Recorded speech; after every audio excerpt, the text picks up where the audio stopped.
진짜. 오, 천둥이 치네요. 와, 진짜. 네, 이 정도로 열악한 환경에서 저희가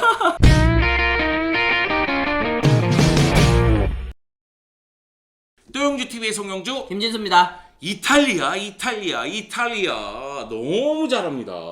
또 부러워요? 부러워 죽겠어. 요즘은 왜 이렇게 부러운 일만 있냐? 그러니까 근데 이탈리아는 너무 잘해. 아니 조별리그 3경기에서 전승 7득점 무실점. 야, 무실점이 더 빛난다. 야, 아니 야. 이탈리아가 현재 피파 랭킹 7인데 이거 너무 낮습니다. 네, 빨리 올려주세요. 이 얘기하고 싶고, 그러니까 월드컵에서는 우승이 4회나 되잖아요. 하지만은 유로에서 우승은 1회에 불과합니다. 1968년도 우승 이후에 우승이 없어. 이탈리아 치고는 좀 초라하지. 네, 물론 이제 준우승이 2번 있긴 있습니다. 야. 유로 2000 때 프랑스랑 붙어서 결승전에서 이제 패배를 당했고, 유로 2012 때 스페인과 붙어서 또 이제 패배를 당한 경험이 있긴 있는데, 준우승은 2차례 있긴 있는데, 야, 지금의 기세는 A매치 지금 30경기 무패입니다. 네, 공교롭게도 저는 유로 준우승만 다 봤네요.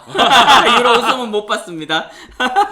그렇겠죠. 왜 1968년도에 그러니까. 어떻게 됐는지 우리는 몰라. 여하튼 네. 현재 이탈리아가 A매치 30경기 무패인데 2018년 9월에 포르투갈에게 0대1로 패배한 다음에 최근 A매치 30경기에서 25승 5무 그러면서 1935년부터 1939년까지 비토리오 포초 감독 밑에서 세웠었던 30경기 무패 기록과 타이를 기록하게 됐습니다.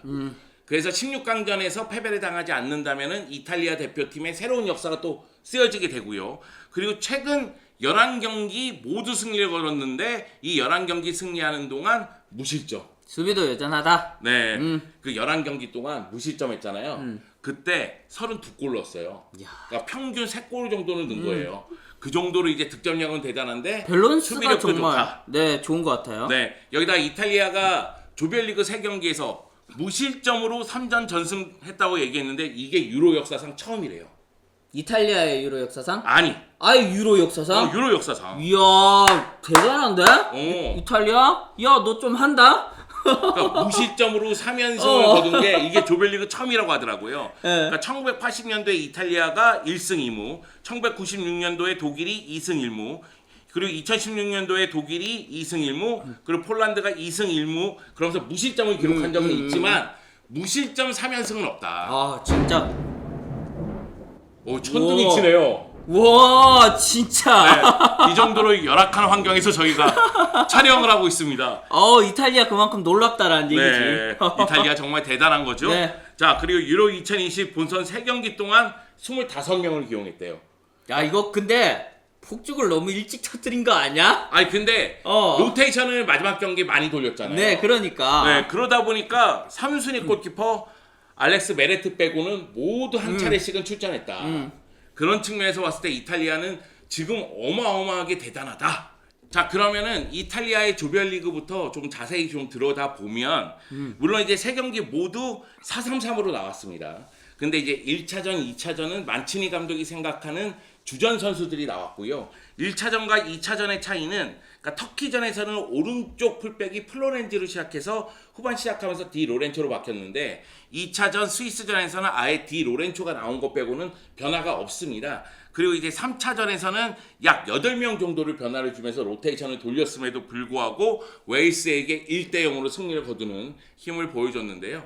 일단은 1차전, 2차전 중심으로 말씀을 좀 드리자면 터키전하고 스위스전에서 주 공격 루트는 왼쪽 라인이긴 합니다. 그러니까 스피나촐라하고 인시네를 이용해서 공격을 전개하면서 계속해서 득점을 노리는데 그 가운데서 임모빌레가 자유롭게 움직이고 베라르디가 중앙 쪽으로 들어오는 경우가 많아요. 네. 그러면서 득점 기회를 만들고 득점포를 가동하고 또한 세컨볼에 대해서 로카텔리라든가 바렐라라든가 이런 굉장히 기동력이 뛰어난 미드필더들이 계속해서 박투박 위아래로 오가면서 침투도 하고 득점 지원도 하고 그리고 도움도 기록하려고 노력하는 모습. 그러다 보니까 공격력이 정말로 대단하다는 느낌이 들 수밖에 없죠. 이 세컨볼 찬스를 잡는 것도 결국은 부지런함, 기동력 이런 것들이 받쳐줘야 되는 거거든요. 그런 면에서 로카텔리, 바렐라가 굉장히 좋은 활약을 하고 있고 저는 좌우측의 밸런스가 또 굉장히 좋다고 생각해요. 인신의 스피나촐라가 지금 왼쪽 위주로 이렇게 공격을 풀어나가고 있지만은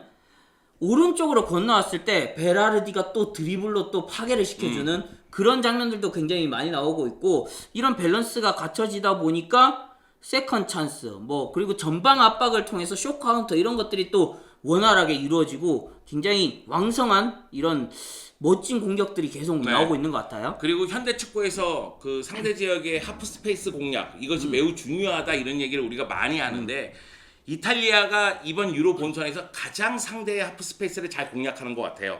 인시네라든가 베라르디가 직접 들어오거나 아니면은 로카텔리라든가 바렐라가 침투하거나 그러면서 하프 스페이스를 공략해 들어가는 모습이 있고, 여기에 이탈리아는 최전방이 좀 약한 거 아니야? 임모빌레 좀 약한 거 아니야? 벨로티 좀 약한 거 아니야? 이런 얘기가 있었는데, 임모빌레가 자신이 출전한 두 경기 터키전하고 스위스전에서 또 골을 넣으면서 두 골을 넣으면서 이름값을 했고요. 그런 측면에서 야, 이 팀은 약점 찾기가 굉장히 어려운데 이런 팀이 돼 있어요. 그만큼 공수 밸런스가 굉장히 좋다는 거죠. 이 터키전만 보면은 슈팅을 24차례 했습니다. 그 유효 슈팅이 네. 8개고 3골을 넣었어요. 스위스전에서 슈팅을 13개 하고 유효 슈팅이 3개인데 3골을 넣었습니다. 자, 그리고 웨일스전에서는 로테이션을 돌렸는데 슈팅이 23개예요. 엄청나. 네. 아니, 그리고 이탈리아 하면은 카테나치오잖아요. 네. 이거는 창인데 창? 창이에요. 그리고 방패로 막 찍어 누르는데 지금. 맞습니다. 네. 자, 야. 이렇게 이탈리아 대표님이 바뀐 이유에 대해서는 역시 로베르토 만치니 감독 얘기를 할 수밖에 그렇죠. 없죠. 네. 그러니까 만치니 감독이 2018년 5월부터 이탈리아 지휘봉을 잡았습니다. 왜?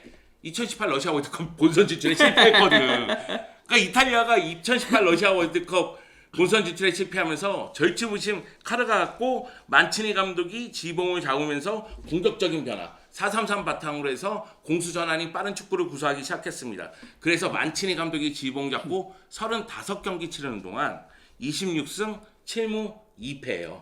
엄청난 네. 승리입니다. 패배는 2패밖에 없습니다. 여기다가 유로 2020을 준비하기 위해서 매 경기 로테이션을 좀 하면서 선수들의 이제 경쟁심 유발, 그리고 경쟁을 극대화시켰고요. 이번 대표팀 차출하기 전에 약 60명 정도를 대표팀에 불러서 테스트했고, 자신의 축구를 가장 잘 소화할 선수가 누군지 골라내서 데려온 겁니다. 그러다 보니까 이탈리아 대표팀은 뭐라고 해야 될까요? 지금 이 순간 경기력이 가장 좋은 팀 하면은 다들 이탈리아. 그렇죠. 네. 그리고 유로 2020 전에는 우승 후보 누구야? 그러면은 이탈리아는 약 한 4순위, 5순위였거든요. 그렇죠. 네네. 일단은 프랑스, 포르투갈 들어갔고, 그 다음에 뭐 벨기에 얘기하시는 분 있고, 잉글랜드 얘기하시는 분 있고. 네. 근데 지금 이 순간 물어보면 프랑스, 이탈리아 이런 식으로 얘기해요. 오히려 이탈리아를 더 높게 네. 평가하시는 분들이 많아졌죠. 네, 그러니까 이탈리아의 상승세의 원인은 조금 전에 얘기했다시피 만치니 감독이 준비를 잘했다. 그리고 만치니 감독이 준비를 잘한 거는 세트피스 처리만 봐도 알 수 있습니다. 세트피스를 정말 다양하게 처리하더라고요. 야, 그 마지막 웨일즈전에서도 정말 기상천외한 프리킥 준비 처리할 장면들이 때, 많더라고요. 프리킥 처리할 때 상대 수비벽 뒤쪽에 3명이 서 있어. 네. 그래가지고 이 프리킥을 처리하는 과정에서 얘네가 골키퍼 시야 방해를 하면은 오프사이드예요. 그렇죠. 근데 네. 프리킥을 처리하려고 하니까 3명이 쫙 나와가지고 상대 수비벽하고 붙더라고요. 그러니까 상대를 교란하기 위한 방법, 이런 식으로 해서 세트피스를 정말 다양하게 준비했다는 게 드러났고, 저희가 세트피스라고 하면은 항상 정지된 장면이라고 하잖아요. 그러다 보니까 좀 약간 정적이게 되는데, 최근에 세트피스에서 이렇게 동적인 움직임을 많이 가져갈수록 유리해지고 있다라는 게 여러 결과로 나타나고 있거든요. 네, 이탈리아도 맞아요. 이런 것들에 입각한 준비들이 아닌가 그런 생각이 들고, 네, 정말 잘 나가고 있다라는 걸 또 보여주는 표본인 것 같습니다. 여기다가 허리가 가장 단단한 팀이 아닌가 이런 생각도 들어요. 일단은 이탈리아는 3명의 미드필더, 로카텔리, 바렐라, 조르지뉴, 이 3명의 조합을 갖고 있는데, 바렐라가 정말 많이 뛰는 선수잖아요. 로카텔리가 날카로움을 갖고 있거든요. 그러니까 조르지뉴 같은 경우에는 압박을 강하게 당할 때는 어려움을 겪지만 바렐라가 많이 뛰기 때문에 도와주죠. 이거를 분산시켜주는 역할을 하면서 조르지뉴의 장점을 또 끌어내는, 그러다 보니까 이 3명의 호흡이 좋은데, 마지막 경기 봤더니만 베라티가 돌아왔어. 베라티가 돌아왔어. 근데 너무 잘해. 잘해. 전- 거기다가 마지막 경기에서 골은 페시나가 넣었어. 아, 진짜 그 얘기는 뭐냐면 고민 많다. 로카텔리, 바렐라, 조르지뉴가 주전이라고 생각할 수가 없는 상황이 될 수도 있다. 왜?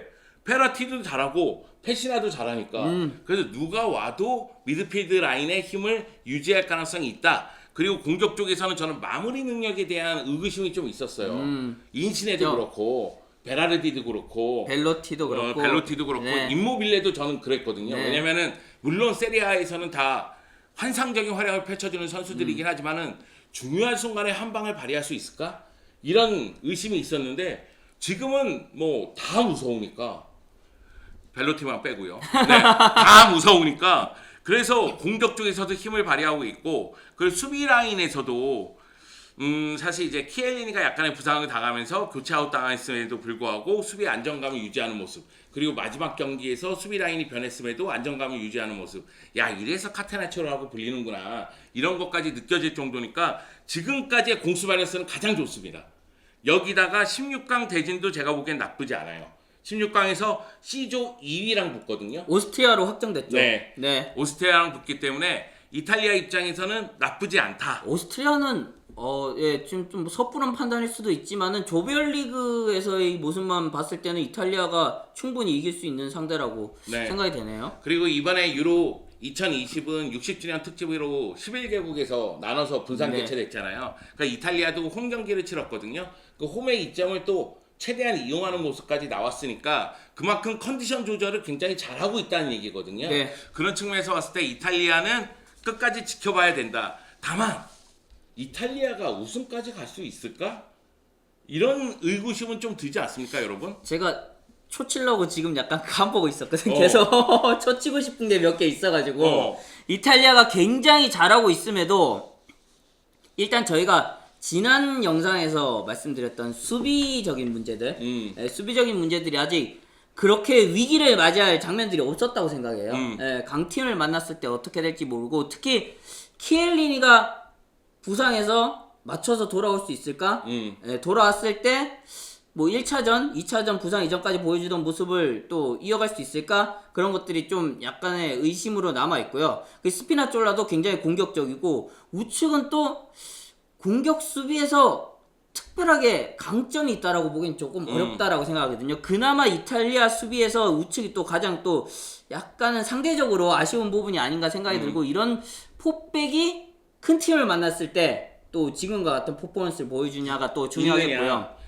그리고 결국은 지금의 네. 포백의 안정감은 미드필더에서의 압박을 바탕으로 하거든요. 근데 경기를 치르면 치를수록 체력적인 부담은 커지고 압박의 강도는 떨어질 가능성이 있으니까 그러면은 이 포백에 대한 부담감은 커질 수도 있다. 네. 그리고 또 한 가지는 인신의 키에사 이런 선수들이 한쪽 측면에서 정말 날카롭지만 베라르디가 중앙 쪽으로 들어오거나 베르나르데스키도 중앙 쪽으로 들어오거든요. 그때 볼을 빼앗긴 다음에 이쪽 공간을 허용할 수도 있지 않을까? 이런 생각이 좀 들어서 일단은 이탈리아가 지금 너무나 좋습니다. 공수 밸런스도 너무 좋고 그리고 기록도 너무 좋고 흐름도 너무 좋고 기세도 대단합니다. 그런데 과연 높은 곳에서도 힘을 발휘할 수 있을까? 한 8강, 4강부터 계속 이 힘을 유지할 수 있을까? 이런 의문은 약간 들어서요. 그래서 끝까지 좀 지켜봐야 되지 않겠느냐 이 얘기입니다. 그리고 16강에서 약간의 우려되는 면은 또 한 가지가 있어요. 이거는 오스트리아 쪽의 문제가 아니라 이탈리아 쪽의 문제인데요. 이 로테이션이 3차전에 대폭적으로 이루어졌잖아요. 그러면 선수들이 컨디션을 이전과는 좀 다르게 어떻게 보면 퐁당 건너뛰게 되잖아요. 거기에서 컨디션 조절에 좀 문제가 생길 수도 있어요. 체력적으로는 분명히 좀 올라오는 그런 우위, 이점을 누릴 수는 있겠지만은 경기 감각적인 측면에서는 좀 약간 오히려 마이너스가 될 수도 있다라고 볼 수 있고요. 이거를 제가 언제부터 생각했냐라고 하면은 반더바르트가 얼마 전에 인터뷰를 했어요. 유로 2008 때 네덜란드가 조별리그에서 엄청나게 잘 나갔잖아요. 근데 그때 앞선 두 경기에서 프랑스, 이탈리아를 거의 박살내다시피 이기고 루마니아전에 베스트 11이 거의 완전히 바뀌었어요. 그러면서 8강에 올라가서 러시아전에서는 그 이전 경기력을 못 보여주고 무너졌잖아요. 근데 그에 대해서 그 한 경기에서 빠진 게 리듬에 엄청난 악영향을 줬다. 그러면서 8강전에서 이전에 우리가 잘해왔던 것들을 해낼 수가 없었다. 그런 얘기들 했거든요. 물론 이탈리아와 네덜란드는 다르고 또 오스트리아와 러시아는 다르고 그때와 지금은 또 다를 수도 있지만은 요것도 약간은 뭐 주목해야 될 포인트가 네. 아닌가 그렇게 생각이 들어요. 자, 일단 이탈리아가 지금 굉장히 강한 건 맞습니다. 그리고 이탈리아 팬 여러분, 제가 지금 이탈리아가 위험 요소가 있다고 얘기했잖아요. 이거 근데 네, 약간 저는 원하는 대로 말씀드린 거예요. 배 아파서? 아니 이탈리아 팬들이 나보고 그러더라고. 이탈리아 우승한다고 얘기하지 마세요. 하지 말라고. 그러더라고요. 그래서 오히려 위험 요소를 위험 얘기해 요소를 드린 얘기했다. 겁니다. 그러면 네. 우승한다 이거야? 네. 소펠레는 이탈리아 팬들을 위해서 최선을 다한 겁니다. 그래 최선을 다했어 또영주 TV는. 네, 그렇습니다. 자, 이탈리아가 네. 어디까지 올라갈지 한번 기대를 갖고 지켜보도록 하겠습니다. 유로 2020은 지금부터 다시 시작합니다. 16강전부터 정말로 박 튀기는, 피 튀기는 처절한 대결이 펼쳐지니까요. 뻥 튀기는. 그때 다시 돌아오도록 하겠습니다.